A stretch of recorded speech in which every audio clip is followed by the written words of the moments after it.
Some gifts aren't meant to be opened. This is the story of a woman named Vera. She was the kind of woman who prayed before making any decision. So when she found love, she didn't take it lightly. And when she lost it over a single wedding gift, the lesson she learned burned into her soul forever. Vera met Toby at an event. She was volunteering as a logistics coordinator, and he was pitching a new project. Their eyes met when she helped him fix a jammed projector cable. Simple moment, but it changed everything. They became friends, then partners, then inseparable. Toby was smart, calm, and dependable. He didn't love loudly, he loved consistently. Every evening, he would text her. Every Sunday, they would cook yam porridge together and pray. He had ambition, so he started his own company. She supported him through late nights and setbacks of starting a new business. So, when he proposed, it felt like God's seal on everything she had waited for. Their wedding planning was peaceful until the name Linda came up. She reached out, Toby said, cleaning the cabinet.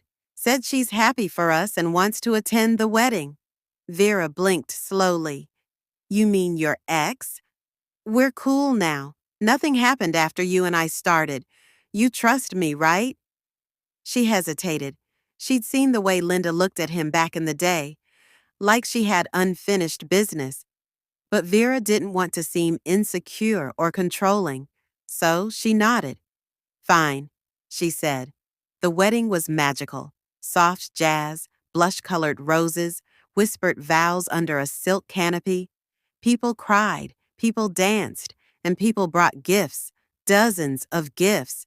They unwrapped most of them days later, amidst leftover Yalov wedding cards and phone calls from aunties asking when the honeymoon would start.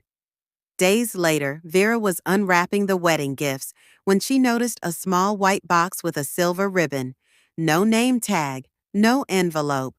Inside was a beautiful wooden sculpture, shaped like a dove, wings folded, carved so delicately it looked like it might flutter away. Toby smiled. That's from Linda, I can tell. She used to carve. There was a note beneath it. May this bring peace to your new home. With love, Linda Vera didn't like it. Something about it felt off, cold even, although it looked harmless. So she placed it in their living room, beside the Bible they read every night, and that was their first mistake. At first, the changes were almost unnoticeable. Toby stopped praying aloud during devotionals. Then he started working later than usual. He didn't touch her anymore, didn't laugh, didn't look her in the eye. He started snapping over little things, salt in the rice, missing towel hooks. Why are you looking at me like that? She tried to brush it off. Maybe it's stress. Maybe the honeymoon phase is just over. But she began to feel the distance between them, and every night the dove sculpture seemed to be watching, quietly, like it was listening. One night, Vera had a dream. She was walking through the living room when she saw a woman standing by the shelf, back turned, gently stroking the wooden dove. Vera called out, "Who are you?" The woman turned slowly. It was Linda, but her eyes were pitch black, and she smiled like she knew a secret that Vera didn't. Vera woke up gasping, drenched in sweat.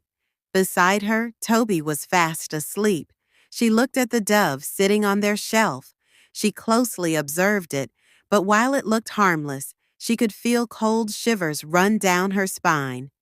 One Thursday afternoon, while cleaning, Vera knocked the sculpture off the shelf. It hit the tiled floor with a sharp crack, splitting open. Inside, nestled within a hollow space, was a bundle, a piece of cloth, tightly knotted, broken pieces of glasses, and a layer of ash, dark and oily to the touch. Her stomach turned. She called her mother. The older woman arrived within an hour. She didn't even touch it. She just stared, lips pressed tightly.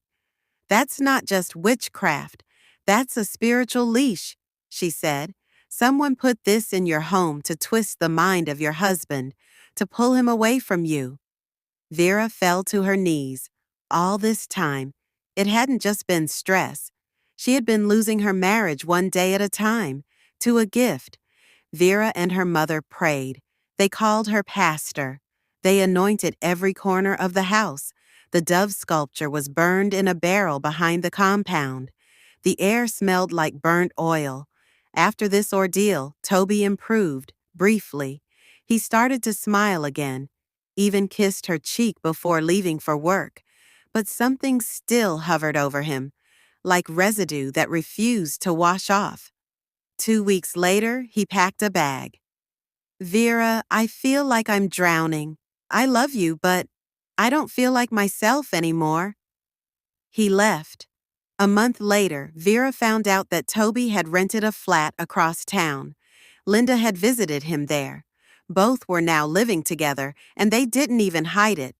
Vera never confronted her. What was the point? The battle hadn't been physical.